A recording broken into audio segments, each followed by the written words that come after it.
مش نايمة كويس، الواحد عينه مقللة.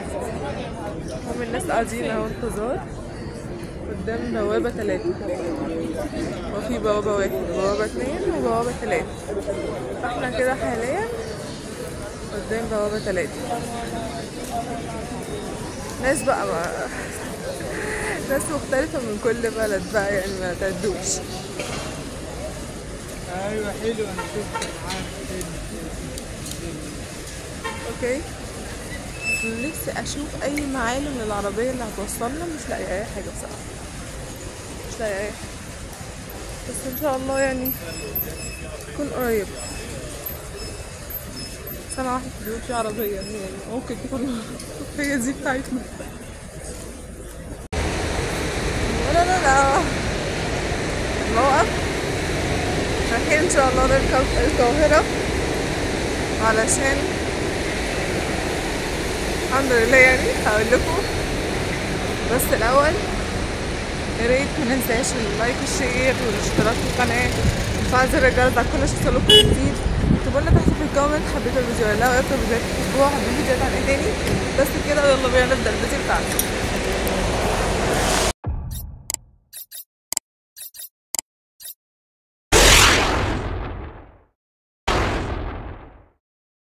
السلام عليكم ورحمة الله وبركاته. ازيكم يا حبايبي، عاملين ايه؟ يا رب تكونوا بخير. بسم الله والصلاة والسلام على رسول الله سيدنا محمد وعلى اله وصحبه وسلم. النهارده جايلكم فيديو جديد من قناتكم يلا بينا نلف الدنيا. وهنلف فين النهارده؟ باذن الله هناخد جولة كده من اول واحنا رايحين الموقف لحد ما هنوصل الموقف، ومن بعد ما نوصل الموقف ونسافر القاهرة ان شاء الله. كل ده هنشوفه مع بعض في الفيديو. مبدئيا كده، اللي داخل الفيديو فاكر ان انا اللي سافرت، فيا جماعة للأسف الشديد نفسي ومنى عيني ربنا يكتبها لنا جميعا احنا واياكم، ويكتبها لكل مشتاق ان هو يزور السعودية والحرم والمسجد النبوي وكل الاماكن الجميلة دي، اطهر بقاع الارض.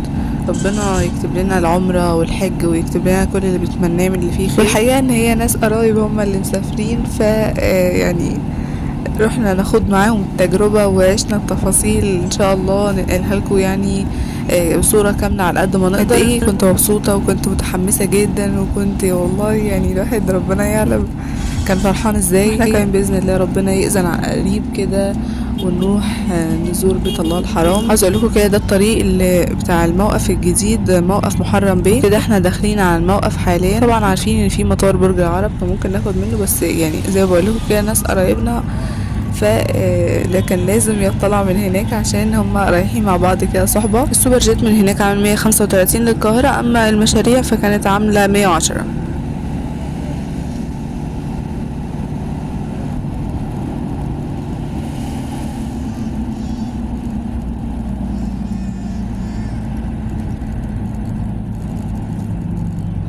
طلعنا صحراوي كده زي ما انتم شايفين. الطريق الحمد لله كان لذيذ وكان كله نخيل زي ما احنا شايفين. برضو الموضوع برمته كله يعني حاجة تانية مختلفة خالص غير ما انت مسافر لأي مكان تاني. يعني الإحساس والهيبة اللي تحضير شنط للسفر للمكان ده او للعمرة او اللبس بتاع العمرة او الكلام ده كله، كل ده غير تماما عن ما الانسان طالع مصيف او طالع يغير جو او يعني حاجة تانية خالص فعلا. يعني بتخلي الانسان كده دايما يحس ان هو عاوز يعيط، ما تفهمش في ايه. المهم ان انا كنت عاوزة اصور لكم الشنطة اثناء تحضيراتها، ولكن للأسف يعني كانش متاح التصوير في هذا الوقت، وكانت الدنيا متلعبكة حبتين، وكان في سرعة في العمايل وفي عدم لحقة وفي حاجات كتيرة.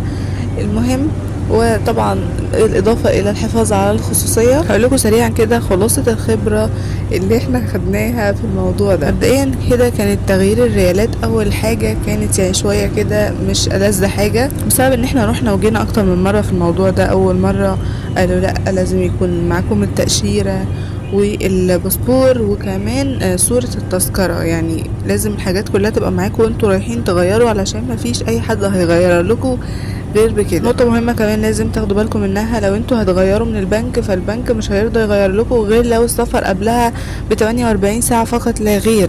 اما لو انتوا هتغيروا من اي مكتب صرافة فتمام متاح مثلا معاكم شهر او حاجة لو انتوا يعني معاكم طبعا التأشيرة والباسبور والتذكرة، فمتاح ان هو هيشوف دول وهيغير لكم عادي لو السفر من قبلها بشهر مثلا، او يعني اقل من شهر. طبعا كده دخلنا كارتة القاهرة ودخلنا القاهرة بالفعل.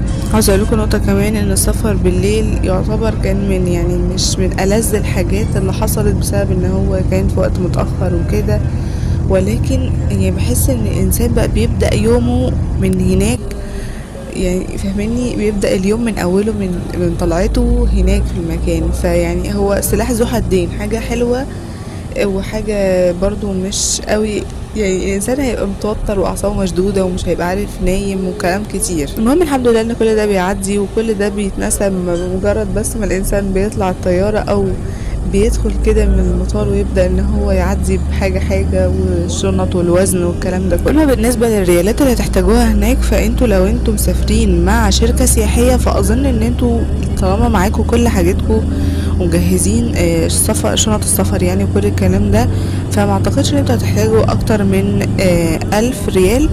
ولكن لو انتوا بقى يعني طالعين كده على فضل كريم معاكم وربنا معانا جميعا يعني، ده من حاجات اخر التحديثات اللي شفتها في القاهرة، حاجة تحفة جدا في الكوبري ده ما شاء الله، يعني كان وهم واحنا داخلين عليه. فانتوا محتاجين من 2000 وطالع ريال بقى، ده لو انتوا واخدين معاكم كل اشيائكم من مكانكم يعني. تالت نقطة بقى مهمة حابة اتكلم فيها بعد تغيير الريالات وبعد تاخدوا قد ايه ريالات، ان الطيران السعودي ده بيوفر لكم شنطتين، كل شنطة 23 كيلو بلس الشنطة التانية اللي بتاخدوها على الطيارة اللي هي بتكون 7 كيلو، اللي هي شنطة يد او whatever يعني. رابع نقطة مهمة برضو عاوزة اكلمكم فيها، ان انتوا ما توزنوا الشنط وما تقلوهاش عن الوزن المطلوب، علشان الحاجات دي ما تتسحبش في المطار، او تكون الشنطة ال7 كيلو دي مفضيينها، بحيث لو في اي حاجة زيادة هتحطوها فيها، ما يعني يبقى عندكم شنط فيها فائض كده عشان اي حاجة تحصل. خامس حاجة بقى، ودي يعتبر اعتقد الاهم،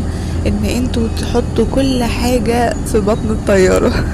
في الشنط اللي هي الشنطتين اللي واحدة 23 كيلو دي لو انتوا طيران سعودي يعني، عشان في طيران تاني بيبقى ليه شنطة واحدة بس تقريبا 23 27 حاجة كده. فانتوا تخلوا كل الحاجات التقيلة والمثقلات في ايه، في اللي هي الحاجات اللي داخلة بطن الطيارة، اللي هما الشنطتين الكبار دول. اما الحاجات المهمة والثمينة فانتوا تخلوها معاكوا وفي ايديكوا جوه الطيارة، ويفضل قدر الامكان برضو تكون الشنطة اللي في ايديكوا دي خفيفة، علشان ما تبقوش محتاسين بيها ورايحين جايين او تقيلة عليكوا والكلام ده كله، ويبقى السفر ان شاء الله كده يسير. والتيكتس اللي بتحط على الشنط يا جماعه خلوا بالكم منهم كويس، والاوراق اللي بتاخدوها للشنط دي تحتفظوا بيها، واي ورقه لو قد كده صغننه على طول تبقوا يعني مخلينها معاكم ومحافظين عليها كويس. محتاجين اقول لكم ان سواء اللي مسافر كان رجال او نساء، لازم يكونوا لابسين الشنطه اللي هي بتبقى كروس دي، او اللي هي بتبقى على الوسط دي، اللي هي عامله زي المقلمة كده، اللي هي مش عارفة اسمها ايه، بس هي بتبقى شنطة زي بتاعت اللي هو المقالب كده. النقطة السادسة كنت هنساها، مهمة جدا جدا جدا يا جماعة، روحوا قبل الطيارة لو انتوا لأول مرة ليكوا في المطار ما لا يقرب يعني ما لا يقل عن 4 ساعات. لماذا بقى؟ تروحوا حلوين كده بدري، احسن ما لا قدر الله اي حاجة تحصل. الوقت اللي بيتاخد في الوزن وفي التفتيش وحاجات كتيرة ما تبقاش معطلاكوا، اما تروحوا بدري وتبقوا مخلصين كل حاجاتكم وقاعدين بس مجرد مستنيين الطياره، بدل ما يحصل زي ما ناس احنا شفناهم ما لحقوش الطياره. الحمد لله لعله خير طبعا، ورجعوا كانوا هم اولادهم وكده، ف يعني اكيد بتبقى حاجه تزعل، بس طبعا رب ضارة نافعة كلنا عارفين يعني. الحمد لله ربنا حماهم او حفظهم من حاجه تانية ان شاء الله كانت هتحصل لهم. سابعا بقى يكون جواها ايه، حاولوا قدر الامكان ما تاخدوش اكتر من لتر من السوائل، يعني عايزين عسل عايزين الحاجات دي. ويا جماعه لا يحبذ، انتوا رايحين يعني اسبوع اسبوعين الكلام ده، رايحين للعباده كده بقى بالليل في القاهره واحنا طالعين على المطار، والدنيا كانت تحفه جدا والاجواء مش قادره اوصف لكم على الجمال. فزي ما قلنا كده يعني يفضل بصوا بقى خدوا الحاجات المهمة، خدوا المعلبات، خدوا النواشف، يعني حاجات زي التمر، حاجات زي قراقيش بقى وبقسماط والكلام ده، الحاجات اللي بيتفطر بيها كده بسرعة في الخفيف. والمعلبات طبعا مش هوصيكوا التونة بقى والفول وما تنسوش علبة حلاوة وكيس كده بونبون، علشان طبعا السعي والطواف والحاجات دي اللي بتتعمل هناك اكيد طبعا يعني بتهد الحيل. اكيد ممكن الانسان يبقى محتاج حاجة مسكرة، اي حاجة يعني خلوها للاحتياط تبقى في شنطة اليد معاكم. كمان بصراحة اقترحت انا عليهم الاندومي. انا عارفة ان الاندومي ناس كتير يعني مش بتشكر فيه والكلام ده، بس هناك في مشكلة ان الفنادق ما عندهمش بوتاجازات او الكلام ده، لان بيحصل مشاكل وحرايق والكلام ده حصل قبل كده. في يا دوب كاتل او اللي هو بتاع الشاي ده وخلاص. فانتوا لازم تبقوا واخدين معاكم اكل جاهز، يا اما تبقوا واخدين حاجات سريعه التحضير كده، اي زنقه اي ازمه اكل خلص مش عارفه ايه. وطبعا زي ما احنا عارفين هناك الحاجات الاسعار بتبقى مختلفه عن هنا، بتبقى الاسعار عاليه شويه. في ناس بتاخد معاها سخان اللي هو بعين واحده ده برضو معاها، وبتاخد معاها حاجه يعني تعمل فيها او تسخن فيها الاكل او كده. فانا يعني اعتقد ووجهة نظري ان الموضوع مش مستاهل. هي التونة للغدا، الاندومي لو حبينا نغير، اللي مش عارفه ايه، غير بقى طبعا الغدا اللي بتكونوا واخدينه جاهز بيقعد معاكم في التلاجة هناك. التلاجة صحيح برضو هناك صغيره، فانتوا لازم تعملوا حاجات تقدر تدخل في التلاجة وما تبص منكم. طبعا ما تنسوش السكر والشاي ده اساسي. لو بتاخدوا بقى كافي نسكافيه مش عارفه كابتشينو، الحاجات اللي انتوا بتحبوها دي تبقوا واخدينها معاكم. كمان تبقوا واخدين عيش معاكم، وتبقوا واخدين بقى طماطم وخيار وبصل يعني لزوم السلطة والقعدة والحاجات دي محتاجين تبقى الحاجات دي معاكم. برضه خدوا معاكم كفتة جاهزة صوابع، بانيه متشوح او لحمة. لو حابين برضو تاخدوا بتنجان بس يعني ما يبقاش متخلي التوم علشان الريحة وكده، ما ينفعش خالص تبقى خلطة البتنجان كده مجرد بهارات فقط لا غير. ويعني انا شايفة ان ملوش لازمة، بس في ناس بتحب ان هي تحدق او تعمل الحاجات دي اللي هو برضو ما حبكش هناك يعني مش وقته. متنسوش تاخدوا معاكم اكياس بتاعه الساندوتشات دي علشان ممكن تحتاجوها هناك. ما تنسوش المعلقه والشوكه والسكينه، والحاجات دي بتتغلف كويس، وخاصه الحاجات الحاميه زي السكينه، وتدخل طبعا في الشنطه الكبيره زي ما قلنا. كل الحاجات دي الشنط الكبيره يا جماعه، طبق وحله. ولو حابين تاخدوا طاسه، حابين مش حابين مفيش داعي برضو. ما تنسوش مناديل، وما تنسوش الليمون. ادوات بقى الشخصيه طبعا مش محتاجين ان انا اقول لكم فيها.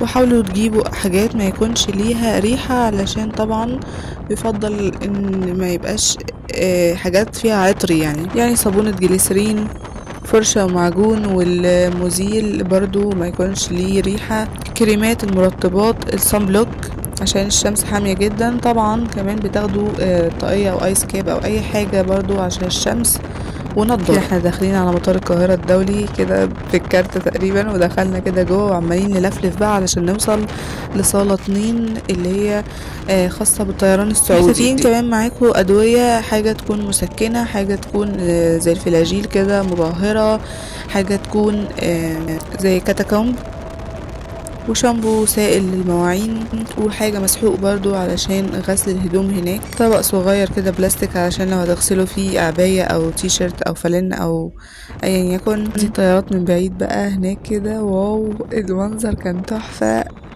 محتاجين قصافة ومقص كمان. المقص هيفيد النساء علشان بيقصوا بعد ما بيعملوا يعني العمرة طرف عقلة صباع كده من شعرهم.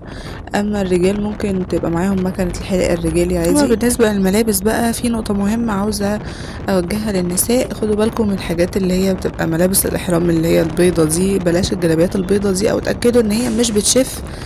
ويفضل البسوا غوامق احسن، هتريحكم وهتبقوا بتنزلوا بسرعه بيها. لو انتوا في فصل الصيف زي دلوقتي كده، فطبعا حتى لو في فصل الشتاء برضو خدوا الملابس الصيفي، لان الجو هناك بيبقى مختلف. ولكن طبعا لازم تاخدوا حاجه شتوي، عشان طبعا بالليل الدنيا بتسقع، فيبقى فيه شال، يبقى فيه حاجه شتوي، او عبايه او جلابيه يعني شتوي. محتاجين معاكم طقمين 3 بيتي على طقمين 3 خروجي مع الملابس الداخلية. ان شاء الله قدر الامكان ما كنتش نسيت اي حاجة، ولو في اي حاجة اسألوني في الكومنت، ولو نسيت حاجة برضو فكروني بيها في الكومنت عشان كلنا نستفاد. ما تنسوش الجبن المعلبة. بس كده، يا رب يكون الفيديو عجبكم. دمتم في رعاية الله وحفظه، والسلام عليكم ورحمة الله وبركاته.